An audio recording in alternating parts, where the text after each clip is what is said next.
Hello and welcome to my YouTube channel Bappa physics. आपके वही पुराने बप्पा फिजिक्स पर आ जाइए। आज हम लोग एक इम्पॉर्टेंट टॉपिक पर चर्चा करेंगे, डिस्कशन करेंगे, जो कि आपके सिलेबस के अकॉर्डिंग है। बस आपको एक छोटा सा काम करना होगा और काम बहुत ही छोटा सा है। आपको हमारे इस चैनल को सब्सक्राइब करना होगा और अपने फ्रेंड्स के साथ वीडियो को ज़्यादा से ज़्यादा शेयर करना होगा। बीएससी सेकेंड ईयर का ये आपका टॉपिक है और बहुत महत्वपूर्ण टॉपिक क्वांटम मैकेनिक्स का है और उसके आगे भी हायर क्लासेस में भी इसको पढ़ना पड़ता है आपको। तो आइए, समय को ज़्यादा ना गंवाते हुए हम लोग स्टार्ट कर देते हैं अपना टॉपिक। और आज का हमारा टॉपिक है कॉम्पटन इफेक्ट। बहुत महत्वपूर्ण आपका है ये और बहुत ही समराइज करके हम इसको आपको बता रहे हैं। बहुत अच्छे से, जितना ही इसमें आपका लिखा हुआ उतना ही आप लिख लोगे, फुल मार्क्स आपको मिलने वाले हैं इसमें। तो चलिए हम लोग देख लेते हैं कि सबसे पहले कॉम्पटन इफेक्ट होता क्या है। कॉम्पटन किसी का नाम है। उन्होंने एक एक्सपेरिमेंट किया, या ये कह दीजिए कि एक कॉन्सेप्ट दिया। उस कॉन्सेप्ट के अकॉर्डिंग या उस एक्सपेरिमेंट के अकॉर्डिंग जब भी हाईली कोहेरेंट जो लाइट बीम होती हैं, हाई इंटेंसिटी वाली, हाई फ्रीक्वेंसी वाली लाइट बीम जो होती है, वो जब किसी लो एटॉमिक वेट वाले, लो एटॉमिक वेट पर ध्यान रखिएगा, जैसे कार्बन ब्लॉक, इनका एटॉमिक वेट बहुत कम होता है, ऐसे मेटेलिक सरफेस पर जब इंसिडेंट होती है तो स्कैटर्ड, यानी चूंकि लाइट है, एक्सरे जो है हाई फ्रीक्वेंसी का एक्सरे होता है, तो एक्सरे की फ्रीक्वेंसी ज्यादा होती है, गामा रेज की फ्रीक्वेंसी ज्यादा होती है, यानी उस रेंज वाली जिनकी वेवलेंथ बहुत कम हो, फ्रीक्वेंसी ज्यादा वेवलेंथ कम। तो जो हाई फ्रीक्वेंसी वाली एक्सरेज हैं या गामा रेज हैं, ऐसी रेज, लाइट रेज जब किसी लो एटॉमिक वेट वाले मेटेलिक सरफेस पर इंसिडेंट होती हैं तो उसके इलेक्ट्रॉन को रिक्वाइल कर देती हैं और फोटोन जो होता है वो स्कैटर्ड हो जाता है। यानी आपको स्कैटरिंग प्रोसेस मिलेगा इसमें। जो स्कैटर्ड फोटोन होता है उसकी फ्रीक्वेंसी पहले इंसिडेंट होने वाले फोटोन की फ्रीक्वेंसी से कम हो जाती है, वेवलेंथ बढ़ जाती है उसकी।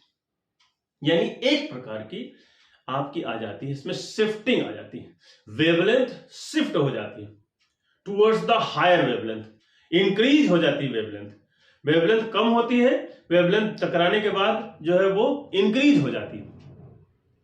तो यही है आपका कॉम्पटन इफेक्ट, जो वेवलेंथ का इंक्रीज होना टकराने के बाद। किससे टकराने के बाद? मेटेलिक सरफेस पर। कौन सा मेटेलिक सरफेस? लो एटॉमिक वेट वाला। क्या टकराता है? हायर फ्रीक्वेंसी वाली रेज, यानी कि एक्स रेज या गामा रेज। तो वेवलेंथ शिफ्ट हो जाती है। वही आपको शिफ्टिंग पता करनी है, वही आपको शिफ्टिंग बतानी है कि किस फॉर्मूले के तहत वो शिफ्टिंग होती है, और बाद में हम लोग जब एक्सपेरिमेंटल इसका ऑब्जर्वेशन पर जाएंगे तो कितनी शिफ्टिंग होती है, इसको भी हम लोग फाइंड आउट करेंगे। तो सबसे पहले डेफिनेशन आप देख लीजिए, बहुत छोटी सी definition. It is defined as the effect, इसको हम परिभाषित कर सकते हैं, बता सकते हैं, डिफाइन कर सकते हैं, that the effect that is observe. कब वो ऑब्जर्व होता है? व्हेन एक्स रेज और gamma rays are scattered on a material, metal surface भी कह सकते हैं, with an increase in wavelength.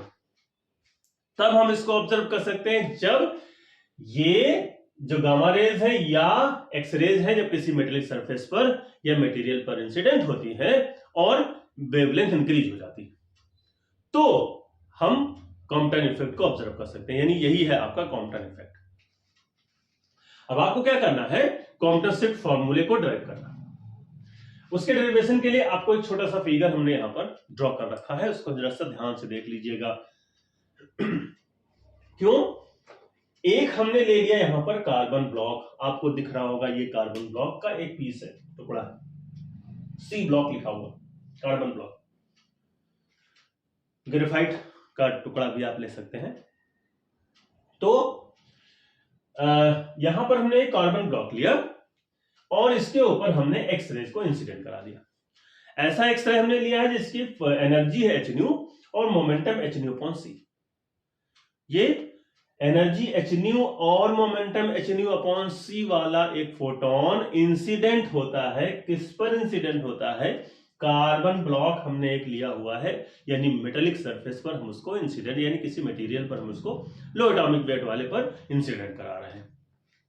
तो होगा क्या? यहां पर जो रेस्ट इलेक्ट्रॉन है, फ्री इलेक्ट्रॉन था रेस्ट पोजीशन में, इसने क्या किया, अपनी एनर्जी इसको कुछ दे दी। जब एनर्जी दे दी तो कम हो जाएगी इंटेंसिटी उसकी, या फ्रीक्वेंसी कम हो जाएगी, न्यू से न्यू डैश हो गई। और ये जो रेस्ट इलेक्ट्रॉन हमारा था ये रिक्वायल हो गया, रिक्वायल होकर के वी वेलोसिटी से ये मूव करने लगा था। हमने क्या किया है, इसको एंगल ले लिया। ये आपकी इंसिडेंस है, लाइन एक्सिस है, एक्सिस ऑफ इंसिडेंस है। यहां से जो आपका स्कैटर्ड फोटोन है, ये फोटोन आपका इंसिडेंट है, इंसिडेंस फोटोन है, और ये आपका स्कैटर्ड फोटोन है। हमने एंगल ले लिया, तो एक्सिस ऑफ इंसिडेंट से थीटा एंगल बना रहा है स्कैटर्ड फोटोन, फाई एंगल बना रहा है रिकॉइलिंग इलेक्ट्रॉन। ये हमने ले लिया। अब हम क्या करेंगे, क्योंकि हमको यहां पर आपके पास उसके एनर्जी भी है, मोमेंटम भी है, तो और दो कोलिजन भी हो रहे हैं दो पार्टिकल के बीच में, एक आपका इंसिडेंट इलेक्ट्रॉन है, एक इंसिडेंट फोटोन है, और एक आपका इलेक्ट्रॉन है।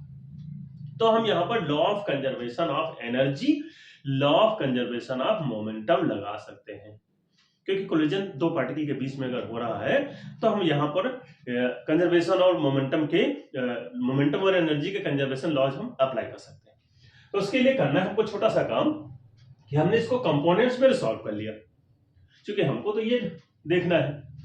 तो हमने जो थीटा वाला इसको कंपोनेंट से सॉल्व किया, यानी स्कैटर्ड फोटोन का जो कंपोनेंट लिया, तो आप देख सकते हैं h nu dash cos theta ये हो जाएगा, cos theta horizontal, vertical sine theta, और h nu dash sine theta vertical. इसी तरीके से इस रिक्वायरिंग इलेक्ट्रॉन का हमने वर्टिकल जब लिया तो ये आपका v cos phi vertical, sorry horizontal, और v sin फाई वर्टिकल। ये हमने इसको कंपोनेंट्स में सॉल्व कर लिया। यही आपको छोटा सा कंसीडरेशन इसमें लिखना है कि आपने कंसीडर कर लिया, consider an x-ray photon of frequency nu, जिसकी फ्रीक्वेंसी न्यू है, is incident to a rest electron, एक इलेक्ट्रॉन जो कि रेस्ट पोजीशन में उससे टकराता है, in a metal surface of carbon block, carbon block metallic surface पर इंसिडेंट होने वाला फोटोन जिसकी फ्रीक्वेंसी न्यू है वो इंसिडेंट हो रहा। फिर क्या करते हैं, आफ्टर कोलिजन, टकराने के बाद क्या होगा, the frequency of scattered photon be nu dash, scattered photon की फ्रीक्वेंसी न्यू डैश हो जाती है। The directions of scattered photon and recoiling electron from the axis of incidence makes an angle theta and phi, हमने आपको बता दिया theta और phi angle make कर रहे हैं। If m and m not, m मास है रिकॉइलिंग इलेक्ट्रॉन का, m नॉट मास है रेस्ट इलेक्ट्रॉन का, masses of moving and rest electron respectively, and if c be the velocity of light, तो हम क्या करेंगे, अब अगर c आपकी वेलोसिटी ऑफ लाइट है तो क्या करेंगे, according to law of conservation of energy पहले लगा दीजिए। अब देखिए एनर्जी के लिए आपको डायरेक्शन की तो जरूरत होती नहीं, एनर्जी आपका चूंकि वो स्केलर क्वांटिटी है तो इसलिए हमको डायरेक्शन की जरूरत नहीं। तो जब डायरेक्शन की जरूरत नहीं है तो हमको along X axis Y axis का कोई मतलब नहीं। तो टकराने से पहले कंजर्वेशन यही तो होता है, टकराने से पहले कितनी एनर्जी है, टकराने के बाद, आफ्टर कोलिजन, बिफोर कोलिजन। तो बिफोर कोलिजन एनर्जी कितनी थी, एच न्यू एनर्जी है इसकी फोटोन की, जो टकराया, किससे टकराया, रेस्ट इलेक्ट्रॉन से टकराया, उसकी एनर्जी एम नॉट सी square, Einstein mass energy relation से एमसी स्क्वायर होता है, तो इसकी मास इसका एम नॉट है, सी वेलोसिटी, तो एम नॉट सी स्क्वायर। टकराने के बाद क्या हो गया, इसकी एनर्जी कितनी हो गई, एच न्यू डैश हो गई, और एमसी स्क्वायर इसका एनर्जी हो जाएगी रिकॉइलिंग इलेक्ट्रॉन की। तो ये हमारे पास m naught C square equals to आ गया एच, इस एच न्यू को हम उधर ले गए और एच हमने कॉमन ले लिया, तो ये हो गया new minus nu dash plus MC square, equation हमने 1 दे दी इसको। अब आप देखिए, अब हम क्या करेंगे, मोमेंटम का कंजर्वेशन लॉ लगाएंगे। तो मोमेंटम तो चूंकि आपका वेक्टर क्वांटिटी होती है, तो वेक्टर यानी कि डायरेक्शन लेनी पड़ेगी आपको। तो जब डायरेक्शन लेनी पड़ेगी तब अलोंग एक्स एक्सिस और वाई एक्सिस आपको दोनों लेने पड़ेंगे। तो सबसे पहले क्या करेंगे, अलोंग एक्स एक्सिस हमने ले लिया। अब इधर फिगर में देखिए, आप फिगर में जब आप देख रहे हैं अलोंग एक्स एक्सिस ये है, अलोंग वाई एक्सिस ये है। अब आपको चलना है पहले ये, तो मोमेंटम टकराने से पहले मोमेंटम कितना था, एच न्यू अपॉन सी लिख लिया। इसका तो कोई मोमेंटम था ही नहीं, ये तो रेस्ट इलेक्ट्रॉन है, इसका मोमेंटम है नहीं, इसलिए हमने 0 रख दिया। टकराने के बाद इसका मोमेंटम कितना हो गया, इस रिकर्निंग इलेक्ट्रॉन का मोमेंटम कितना हो जाएगा, mv cos फाई, और स्कैटर्ड फोटोन का मोमेंटम कितना हो गया, h new dash upon c cos theta, h new dash upon c cos theta. ये देखिए ये एनर्जी है, चाहे आप लिखें तो इसको लिखना हो तो लिख लीजिए, h new dash upon c cos theta. अब हमने यहां से क्या किया, MVC cos फाई, यानी C से हमने मल्टीप्लाई कर दिया सबको, तो MVC cos फाई आ गया, और MVC cos phi equals to, इसको इधर ले आए, तो H of nu minus nu dash cos theta, ये आपका न्यू, यहां से H हमने कॉमन ले लिया, nu minus nu dash cos theta आ गया, हमने इसको इक्वेशन 2 दे दी, सिंपल। अब आपको अलोंग वाई एक्सिस आना पड़ेगा। अब वाई एक्सिस में देखो भाई, वाई एक्सिस जब आप जाएंगे तो टकराने से पहले तो वाई एक्सिस एग्जिस्ट ही नहीं करता है, वाई एक्सिस तो बाद में आया है, जब टकरा गई ये तब आपने कंपोनेंट्स पे सॉल्व किया है इसको, तो पहले तो कोई मतलब ही नहीं इसका, 0 + 0। टकराने के बाद वाई एक्सिस प्रोड्यूस हुआ, और मोमेंटम इसका कितना हो गया, H nu dash upon C sine theta, और माइनस mv साइन फाई, इसलिए माइनस क्योंकि ये दोनों अपोजिट डायरेक्शन में है, ऊपर ये पॉजिटिव वाई डायरेक्शन, ये नेगेटिव वाई डायरेक्शन। यहां से हमने mvc sine phi equals to H nu dash sine theta, इसको हमने c से मल्टीप्लाई कर दिया पूरे को, और फिर mvc साइन फाई की वैल्यू निकाल ली। फिर क्या होगा, अब आप देखिए MVC cos फाई यहां है, MVC sin फाई यहां है, दोनों को हमने स्क्वायर करके ऐड कर दिया। तो देखिए squaring and adding, m square v square c square, m square v square c square, cos square phi यहां से, m square v square c square, sin square phi यहां से हमने कॉमन ले लिया, ठीक है। फिर इक्वल्स टू h स्क्वायर, और फिर इसको हमने ओपन कर दिया, new square plus new dash square cos square theta minus 2 nu dash cos theta, ये इसका होल स्क्वायर हमने ओपन किया, और प्लस इसको हमने h square nu dash square sin square theta लिख दिया। अब देखो cos square phi plus sin square phi 1 हो गया, यानी ये बचा। इधर हमने ब्रैकेट ओपन किया, तो h square nu square plus h square nu dash square cos square theta यहां से, और h square nu dash square sine square theta यहां से, तो ये भी 1 हो जाएगा, यानी h स्क्वायर न्यू स्क्वायर और plus h square nu dash square और minus h square 2 nu dash cos theta, ये देखिए हमने लिखा, ये इक्वेशन 4। अब चूंकि यहां पर आपके पास रिलेटिव मास आपने ले रखा है, m नॉट का कॉन्सेप्ट डेवलप कर रखा है, इसलिए हम रिलेटिविस्टिक मास फॉर्मूले का यूज कर सकते हैं। तो रिलेटिविस्टिक मास फॉर्मूला हम लोगों ने इसके पहले पढ़ा हुआ है, m equals to m naught upon under root of 1 minus v square upon c square होता है। इसको हमने स्क्वायर कर दिया दोनों तरफ, और इससे एक इक्वेशन हमारे पास ही आ गई है, m square c square minus v square equals to m naught square c square. इसको हमने क्वेश्चन 5 दे रखा है, आगे भी जरूरत पड़ेगी। अब हम थोड़ा सा इक्वेशन 1 को भी रीअरेंज कर रहे हैं। रीअरेंज करने का मतलब यह है कि हमको वैल्यू निकालनी है, शिफ्टिंग निकालनी। तो हमने क्या किया, इक्वेशन 1 को दोनों साइड में हमने स्क्वायर कर दिया।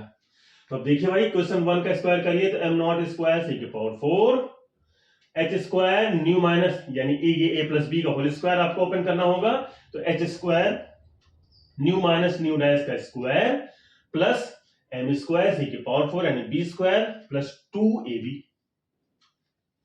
अब यहां से हमने m नॉट स्क्वायर c की पावर 4 ये ब्रैकेट ओपन करके स्क्वायर ओपन करके ये वैल्यू लिखी। तो देख लीजिए कि हम लोगों ने क्या किया था, रीअरेंज करना था हमको इक्वेशन 1 को, तो इक्वेशन 1 को हमने यहाँ पर रीअरेंज कर लिया, स्क्वायरिंग कर लिया दोनों तरफ। स्क्वायर 1 को थोड़ा सा मॉडिफाइड कर लीजिएगा, हमने एम नॉट सी स्क्वायर के बजाय एम सी स्क्वायर की वैल्यू हमको लिखनी होगी, तो रीअरेंज में दिक्कत नहीं आएगी फिर आगे उसमें इसको डायरेक्ट करने में। तो हमने 1 को दोनों तरफ कर लिया स्क्वायर, तो देखिए एम सी स्क्वायर है हमारा, तो एम स्क्वायर सी की पावर 4 हो गया, और फिर ए प्लस बी का होल स्क्वायर हमने ओपन करके और एक इक्वेशन हमने 6 बना ली। अब हम क्या करेंगे, इस इक्वेशन 6 से इक्वेशन 4 को हम सब्ट्रैक्ट करेंगे, वही चीज हमने लिखा है यहाँ पर। ये इक्वेशन 6 है आपका, देखिए एम स्क्वायर सी की पावर 4 माइनस, दोनों तरफ सब्ट्रैक्शन करेंगे हम, minus M square we square C square minus M square we square C square, और फिर हमने ये total value as it is रख ली, h square nu square plus h square nu dash square minus 2 h square nu nu dash, देखिए plus m naught square सी की power 4 और plus 2 H nu minus nu dash M naught सी square, और minus, अब हम इसमें से subtract करेंगे equation 4 को, तो देखिए equation 4 h square nu square minus का h square nu dash square minus का, और ये माइनस है तो ये प्लस हो जाएगा 2 h square nu dash cos theta. अब इसमें होगा क्या आपका H square nu dash square हो जाएंगे, दोनों कैंसिल्स आउट, बचेगा हमारे पास, हमने क्या किया है माइनस का 2 एच स्क्वायर न्यू डैश, और ये इसमें से हमने इतना कॉमन ले लिया, माइनस कॉमन लिया, तो ये 1 बन जाएगा और माइनस कॉस थीटा बन जाएगा, प्लस हमारे पास बचा एम नॉट स्क्वायर सी की पावर 4 एज इट इज लिख दिया, plus 2 H nu minus nu dash M naught सी स्क्वायर, ये एज इट इज लिख दिया। अब देखिए इस तरफ आ जाइए, एम स्क्वायर सी की power 4 minus M square we square C square से एम स्क्वायर सी स्क्वायर हमने कॉमन ले लिया, तो ब्रैकेट में हो गया C square minus we square. अब हम इक्वेशन 5 का यूज करेंगे, तो देखिए हमने क्यों यहां पर लिखा था इसको, तो m square C square minus we square, m square C square minus we square की जगह हम रख सकते हैं एम नॉट स्क्वायर सी स्क्वायर, तो एम नॉट स्क्वायर सी स्क्वायर रखोगे तो सी स्क्वायर मिलकर सी की पावर 4 हो जाएगा, equals to this one as it is plus this one as it is plus this one as it is. अब एम नॉट स्क्वायर सी की power 4 M naught square सी की power 4 cancel out हो जाएंगे, ये देखिए ये माइनस का है ये प्लस का है, एक को जब आप इधर लेकर आएंगे तो वो भी माइनस का हो जाएगा, या तो इधर ले आइए इसको या तो इसको ले आइए, तो हम इसको ले आए माइनस और माइनस माइनस कैंसिल हो जाएंगे, यानी दोनों प्लस क्वांटिटी हो जाएंगी, पॉजिटिव क्वांटिटी। तो आप देखिए 2h nu minus nu dash M naught C square equal to 2h square nu nu dash 1 minus cos theta, 2h से 2h कैंसिल हो जाएगा, सिंगल h बचेगा, न्यू न्यू डैश को हम इसके नीचे ले आए और एम नॉट सी स्क्वायर को इसके नीचे चले गए। अब देखिए इसको हमने अलग अलग कर लिया, तो 1 upon nu dash minus 1 upon new, अब हमने क्या किया सी से मल्टीप्लाई कर दिया टोटल इक्वेशन को, तो C upon nu dash minus C upon nu equals to H upon M naught C, एक सी ऊपर रहेगा तो कैंसिल हो जाएगा 1 माइनस कॉस थीटा। अब सी अपॉन न्यू डैश और सी अपॉन न्यू लैम्डा होती वैल्यू, ये लैम्डा डैश माइनस लैम्डा, ये आ गया आपका H upon M naught C 1 minus cos theta. This is the Compton shift formula, ये है आपका कॉम्पटन शिफ्ट फॉर्मूला। अब आपकी शिफ्टिंग भी देख लीजिए कि कितनी शिफ्टिंग इसमें होगी,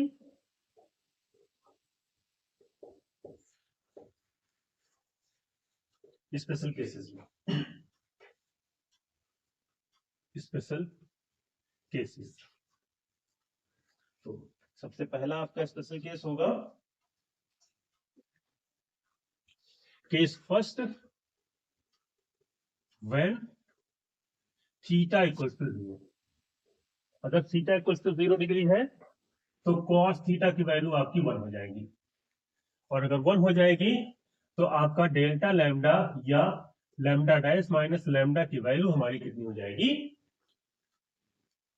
देख लीजिए 1 माइनस 1 h upon M naught c और 1 माइनस 1 इक्वल्स टू 0, यानी देयर इज नो शिफ्टिंग, मैं कहने का मतलब ये कि अगर इंसिडेंट फोटोन और स्कैटर्ड फोटोन दोनों का एक ही एक्सिस है, एक्सिस नहीं बदला है, डायरेक्शन नहीं बदली है, तो दोनों में किसी प्रकार की कोई शिफ्टिंग नहीं आएगी. There is no shifting at theta equals to 0. Case 2 देख लीजिए. When theta equals to 90 degree, तो कॉस थीटा की वैल्यू 0 हो जाएगी और डेल्टा लैम्डा की वैल्यू आपकी हो जाएगी lambda minus lambda equals to H upon M naught c. अब जब आप इसकी, क्योंकि 1 माइनस 0 तो 1 हो जाएगा, जब आप इसकी वैल्यू रखेंगे तो आपको पता है सबकी वैल्यू इसमें कितनी कितनी होती है. तो delta lambda equals to 6.63 into 10 to the power minus 34 होती है. एच की value 9.1 into 10 to the power minus 31, इसकी 3 इंटू 10 टू द पावर 8 की वैल्यू. जब ये वैल्यू आप रखोगे तो ये आपका आ जाएगा 0.0243 angstrom. 0243 angstrom. This is the Compton shift in wavelength.